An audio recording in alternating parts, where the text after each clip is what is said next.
নমস্কাৰ বন্ধুসকল, এইটো পশ্চিমগুৱাহাটী সমষ্টিৰ অন্তৰ্গত দক্ষিণ ভোলাগাঁও গাঁও পঞ্চায়তৰ চেঁচাৰ পৰা খপেগাং পুখুৰীপাৰ হৈ নালাপাৰাত সংযোগ ঘটা এটি গুৰুত্বপূৰ্ণ পথ। উক্ত পথটো প্ৰধানমন্ত্ৰী গ্ৰাম চড়ক যোজনাৰ অধীনত পকীকৰণ কৰা হৈছে।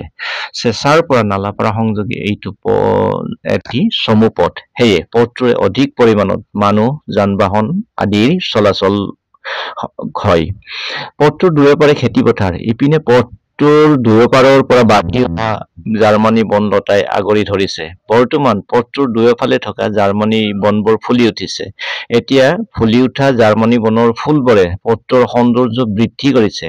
দিনৰ পোহৰত কোনো চিন্তাৰ কাৰণ নাই, কিন্তু সন্ধিয়া নামি অহাৰ লগে লগে এক প্ৰকাৰ ভয়ংকৰ হৈ পৰে এই পথছোৱা। কিয়নো দুয়োফালৰ পৰা হালি অহা বন লতাই পথটো একেবাৰে ঠেক কৰি পেলাইছে। ইয়াৰ ফলত দুয়োফালৰ পৰা